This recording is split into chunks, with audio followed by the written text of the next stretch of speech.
Assalamualaikum warahmatullahi wabarakatuh.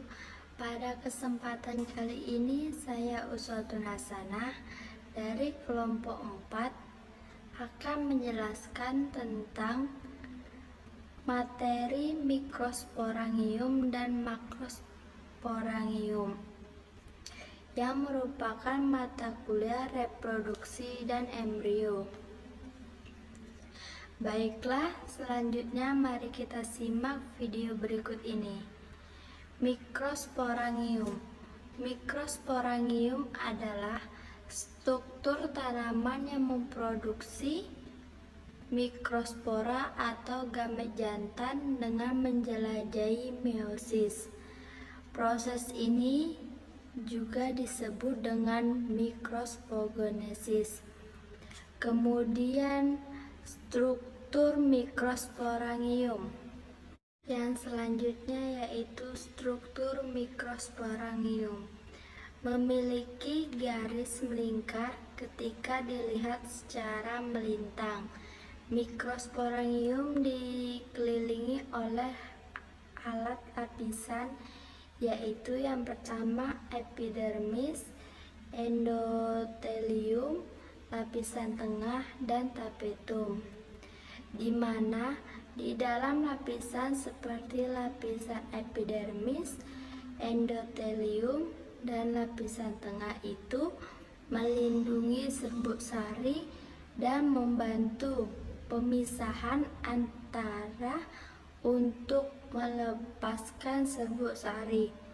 Sedangkan tapetum itu sendiri membantu mengembangkan dan memberi nutrisi pada serbuk sari. Jaringan sporogen adalah sebuah antera muda yang terdiri dari sekelompok sel, kemudian tersusun sangat rapi. Sel sporogen mengalami pembelahan meiotik untuk membentuk terdas mikrospora, di mana mikrospora diatur dalam bentuk tetra saat ateramatan.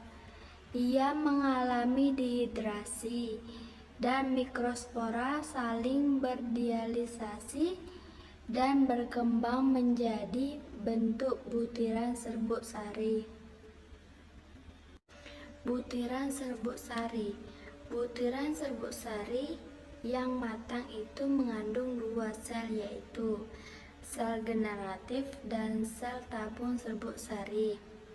Sel generatif hadir dalam sel tabung serbuk sari yang lebih besar. Kemudian sel-sel tabung membentuk tabung serbuk sari pada perkecambahan. Sel generatif itu sendiri bermigrasi ke dalam ovarium melalui tabung serbuk sari. Di dalam tabung serbuk sari, sel generatif membelah menjadi dua, gamet atau sperma antera matang dan melepaskan serbuk sari.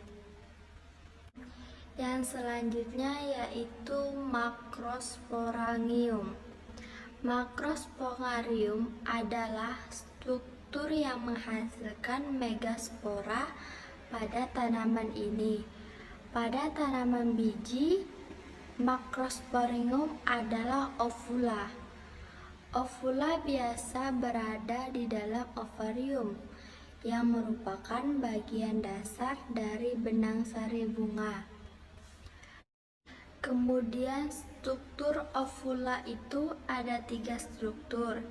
Yang pertama yaitu integumen, yang kedua nukleus, yang ketiga kantung embrio.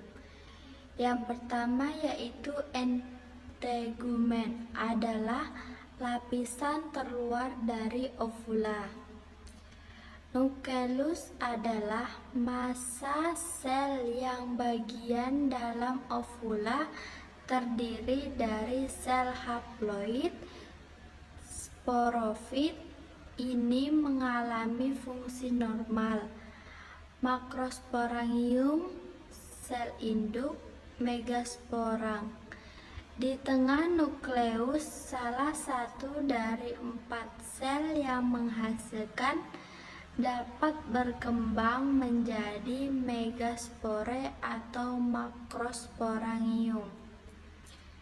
Itu juga disebut dengan kantung embrio. Dalam Oligospermae berkembang menjadi megatofit atau gamet betina. Yang selanjutnya yaitu persamaan mikrosporangium dan makrosporangium. Persamaan yang pertama yaitu dua struktur yang menghasilkan gamet atau spora pada tanaman heterospora, termasuk tanaman biji, likoposit, dan pakis. Persamaan yang kedua yaitu sporangiogenesis terjadi di dalam dan spora haploid atau gamet yang memproduksi oleh meiosis. Adapun perbedaan mikrosporangium dan makrosporangium. Yang pertama secara definisi yaitu mikrosporangium mengacu pada spongarium yang hanya mengembangkan mikrospora. Makrosporangium mengacu pada spongarium yang hanya mengembangkan megaspora. Perbedaan yang kedua secara jenis gamet atau spora yaitu mikrospongarium menghasilkan gamet jantan atau mikospora. Yang kedua, makrosporangium menghasilkan gamet atau megaspora betina. Perbedaan yang ketiga yaitu pada tanaman berbunga. Mikrosporangium disebut antena, makrosporangium disebut dengan ovula pada tanaman berbunga. Itulah tadi penjelasan dari saya, kurang lebih saya mohon maaf. Saya akhiri, wabillahi taufiq wal hidayah. Wassalamualaikum warahmatullahi wabarakatuh.